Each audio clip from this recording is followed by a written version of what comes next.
Welcome to the Deep Dive.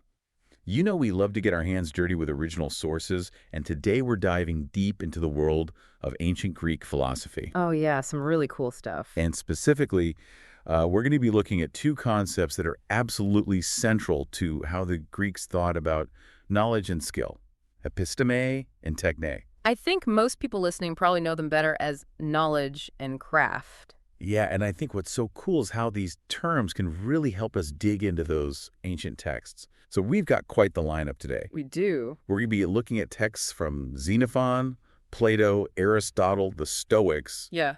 We'll even be taking a peek into the mind of Plotinus. Should be a fun ride. It should. Yeah. So really what we're going to be exploring in this deep dive is how these thinkers saw the connection between knowing something that's like the episteme side of things Right. and actually doing something in the world which is more on that techne side. And it's remarkable how these ideas that the Greeks were grappling with thousands of years ago are still so relevant to us today. I mean, we're still trying to figure out what it means to know something, Totally. what it means to have a skill, Yeah. and how those things come together to shape our lives. So I think taking a look back at these ancient perspectives can offer us some really surprising insights, maybe even challenge some of our modern assumptions. Yeah, definitely. Well, why don't we kick things off with Xenophon? He was a student of Socrates, right? He was. And it seems like he had a pretty practical take on knowledge. Oh, absolutely. You know, one of the things that's so fascinating about Xenophon is how closely he links episteme and techne. I mean, for him, they're almost interchangeable. They both really emphasize this idea of knowing how to do something. Okay. So it's less about abstract theories and more about having that ability to actually apply knowledge in the real world. You know, you mentioned that Xenophon portrays Socrates as being way more focused on human affairs. Can you say more about that? Yeah, so in Xenophon's writings, Socrates isn't really that interested in the abstract workings of the universe, Right. like those big cosmological questions. He's much more focused on understanding things that have a direct impact on how people live their lives. Okay. So things like ethics, politics, justice. Those are the issues that really matter to Xenophon Socrates. So less about contemplating the stars and more about like understanding how to live a good life and be a responsible citizen. Exactly. And for Xenophon, you don't just passively acquire this kind of understanding. Right. He really stresses the importance of diligence, Okay. training, practice. It's about honing your skills, just like a craftsman would. It's like that idea of, practice makes perfect. Yeah, It's not enough to Yeah. just have the knowledge in your head. right. You have to actually put it into practice. Exactly. And I know he uses some pretty compelling examples in his writing to illustrate this point. Oh, he does. Like in the memorabilia, he has Socrates comparing understanding justice to knowing the alphabet. Right. It's like it's a skill, it's not just something that you're born with. Something you develop. Yeah, you develop it through practice and through application. It's a great example, and it really highlights how Xenophon sees knowledge as something active and practical. It's something you build, Yeah. through consistent effort, Yeah. not just something that's, just passively sitting in your head. Right. You got to be able to use it. And he actually extends that to leadership Oh, as well. oh, You yeah. have this analogy where he talks about, the ability to rule, like being a leader as a craft. Yeah, the craft of leadership. Yeah, and it's not just about, holding a certain position of power. It's about knowing how to use that power wisely, effectively. It's about having the skills Yeah. to actually lead well. And he even connects this to happiness, which is really interesting. He does. Like the idea that mastering the craft of leadership, just like mastering any craft, can lead to a more fulfilling life. a flourishing life. Yeah. Absolutely. So for Xenophon, we're seeing this idea that knowledge is inherently practical. Very much so. And it's tied to action and skill development. Yeah. It's about doing something with what you know, Mm-hmm. whether it's leading a city or just understanding what it means to be a good person. And it's interesting, too, how he even distinguishes between different types of crafts. Oh, how... He tends to favor those that benefit the community. Okay. So things like farming or warfare. Okay. And he sees those as more desirable than crafts that, might keep you kind of confined to a workshop, Okay. like pottery or shoemaking. So it's about the scope of the impact of the craft on society. Exactly. It's about how that craft contributes to the common good. That's fascinating. So he's got like a whole vision for how knowledge should be used in the world He does. to actually improve lives and benefit others. It's a very practical and community-oriented view. Yeah, really interesting. Well, maybe we should shift gears a little bit and talk about Plato. Okay. He was also a student of Socrates, but he seems to bring his own unique spin to this whole idea of techne. Oh, absolutely. Plato brings techne right into the heart of his philosophy, but he expands on it in some really interesting ways. He uses all sorts of examples, medicine, carpentry, even politics, Right. to illustrate these really complex philosophical ideas. And I know he had this idea of ergon, He did. which is like the specific function or goal of a craft. Yes. Can you unpack that a little bit? Sure. So for Plato, every techne has a specific ergon. It's the goal that's achieved through the practice of that craft. So for example, the ergon of medicine is to restore health. The ergon of carpentry is to build sturdy structures. But Plato doesn't stop there. He emphasizes that it's not enough to just know what the ergon is. Okay. You have to understand why a craft aims for that particular goal. And you have to be able to articulate that rationale clearly. So it's not just about blindly following steps or techniques. Right. It's about understanding the principles behind those actions. Exactly. A true craftsman, for Plato, isn't just someone who's skilled with their hands. They also possess this deep understanding of their craft's purpose. It's a combination of practical skill and intellectual understanding. Right. So it's like the difference between a doctor who can just prescribe a medication and a doctor who can explain the reasoning behind the treatment. A perfect analogy. For Plato, that deeper understanding is crucial. But Plato also introduces this whole concept of forms, right? He did. These perfect, abstract entities that exist beyond our physical world. Mm-hmm. And it seems like that adds a whole other dimension to episteme. It does. It's a really crucial point. With the forms, Plato's opening the door to a form of knowledge that goes beyond just practical skills. It transcends the practical realm. This knowledge of the forms, it becomes valuable in itself. Okay. It's about grasping these eternal, unchanging truths. So it's more contemplative, more theoretical. Yes, and it might not even have any immediate practical application. It's about understanding the true nature of things. So for Plato, techne needs a clear goal, a deep understanding of that goal, and then you have to be able to explain it. But then with the forms, he introduces this whole other type of knowledge that seems way more theoretical, maybe even detached from practical concerns. Yes, and this tension between the practical and the theoretical, this is something that his student Aristotle is really going to grapple with. Oh, interesting. Okay. Get into that in a bit, but This is so insightful already.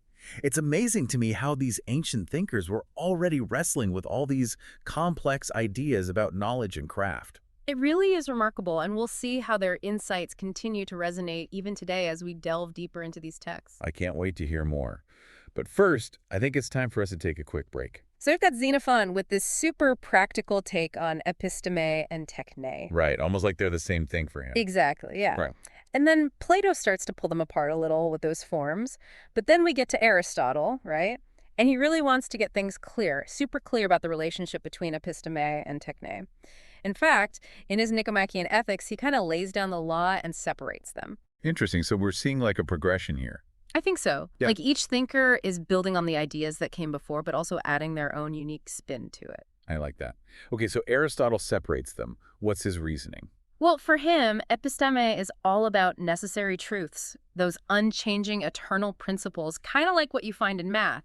It's knowledge about things that just can't be otherwise. So like 2 + 2 = 4. That will always be true no matter what. Exactly. No matter what universe you're in, 2 + 2 will always equal 4. That's episteme for Aristotle. But techne, on the other hand, that deals with what he calls contingent realities. Contingent realities. So stuff that could be different. Yeah, things that depend on specific circumstances. And techne is focused on producing something, bringing something new into the world. So like building a house. Yeah. That's techne. A house is a great example because a house could have been designed differently. It could have been built with different materials. Heck, it might not have been built at all. It's not an absolute truth the way that, like, the Pythagorean theorem is. I see. It's contingent on a bunch of different factors. Exactly. And Aristotle really drives this point home by connecting techne to the idea of poiesis. Poiesis. What's that? It basically means making or producing. It's all about creating something separate, something new. So think of it like the house or a sculpture or a piece of furniture. Okay, so things that are made by a craftsperson, someone with techne. You got it. tangible things that exist in the world because of someone's skill and knowledge. But here's the thing, and this always trips people up. Oh, what is it? Well, Aristotle also refers to medicine as both episteme and techne. Wait, hold on. How does that fit into his system? I thought he separated them. It's a great question, and trust me, scholars have been debating this for centuries. But it seems like there's this kind of secondary sense of episteme that Aristotle is working with here. A secondary sense. I'm intrigued. Tell me more. It's still knowledge, right? But it deals with the regularities that we observe in nature. So these are things that usually happen, but maybe not with the absolute certainty of, say, mathematical principles. Okay, I think I'm starting to get it. So you're saying there's a difference between the absolute truth of, let's say, 2 plus 2 equals 4, and the truth of something like antibiotics usually cure an infection. You're right on the money. With medicine, there are always exceptions, weird cases, unforeseen factors that influence the outcome. It's not always a guaranteed result. So even if a doctor has the best technique in the world, they apply their skills perfectly, they still might not get the results they want because of these unpredictable elements. Exactly. And Aristotle was really sharp about picking up on that. He recognizes that chance, pure luck, can play a role in how effective techne is in a way it can't with episteme in the strict mathematical sense. Fascinating. I never thought about it like that before. It really highlights how complex these ideas can be. But you know what's even cooler? Aristotle gives this really interesting example of how knowledge and skill play out in medicine. He says a doctor's understanding of health. Remember that ergon we were talking about before? Oh, yeah, like the goal. Well, he says that understanding of health, of what it means to be healthy, that guides every single step the doctor takes when they're diagnosing and treating a patient. So it's not just about blindly following some procedures, right? Yeah. The doctor is using their knowledge of the goal, the ergon, to make judgments in a really specific and unpredictable situation. You're getting it. They're constantly adapting, making decisions based on that individual patient and what's going on in that moment. And this is where practical wisdom, what the Greeks call phronesis, comes in. That becomes the guiding force behind applying techne. So even though Aristotle is working with this secondary sense of episteme, it seems like he's still moving towards a clearer distinction between, like, theoretical knowledge and practical know-how, much more than we saw with Xenophon. I think you're right. He wants us to understand that these two realms of knowledge work in different ways. You use different types of reasoning depending on what you're dealing with. And this sets the stage for the Stoics. You're going to come along with a whole new way of thinking about the relationship between episteme and techne. Oh, I'm ready for the Stoics. They're known for being all about virtue and living in accordance with nature. And they connect episteme and techne to both of those things in a really interesting way. For the Stoics, virtue itself is a kind of techne. Wait, are you saying that being a good person is like mastering a craft? That's exactly what they're saying. It's about practicing, honing your skills so you can live a good life. But it takes more than just practice. You also need a deep understanding of the universe. And that understanding is what they connect to episteme. So to be a virtuous person, you need both the practical skills and a solid theoretical grasp of how things work. You nail it. They go even further and say that reason itself is like a craftsman. Whoa, reason is a craftsman. How does that work? Well, they see reason as this force that shapes our impulses, our desires. It guides them towards what's truly beneficial, towards the good. So instead of just being ruled by our emotions and passions, we can use reason to steer our actions based on what we know is right, what's in line with the natural order. Exactly. And for the Stoics, that alignment with reason and nature, that's the key to being virtuous. They even went so far as to say that virtue is a kind of knowledge, a kind of episteme in its unshakable certainty. Wow, so knowledge is the basis for ethical living. Mm. That's heavy stuff. What about their idea of the unity of virtues? What's that all about? That's where practical wisdom, phronesis, comes in.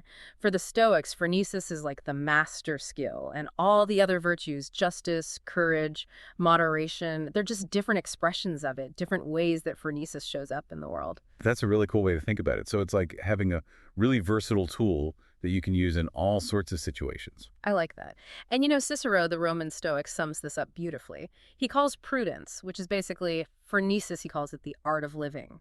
He even compares it to other crafts like medicine or navigation, emphasizing the skill and knowledge you need to live a good life. So for the Stoics, it's all connected, right? Virtue, knowledge, and even craft. They're all part of this system for living well. But what about the flip side of that? Like, is there ever a danger in emphasizing knowledge too much? Do any of these philosophers talk about that? They do, and that's a perfect segue to Alexander of Ephrodisius, who had some very interesting thoughts on what happens when you start prioritizing pure knowledge over action in the world. So we've gone from Xenophon, who sees episteme and techne as basically the same thing. Right, very practically focused. Yeah, very practical. And then Plato starts to complicate things with the forms. Bringing in that theoretical element. Right, exactly. Then Aristotle tries to clarify things, by drawing those distinctions between episteme and techne. But now we're getting to Alexander of Ephrodisius, and he's going to take this idea of pure knowledge to like a whole other level. Okay, color me intrigued. What does he say? Well, Alexander makes this argument for the superiority of pure knowledge, the kind of knowledge that's not tied down by like practical needs or concerns. It's knowledge for the sake of knowledge, like pure curiosity, a thirst for understanding. I can definitely relate to that.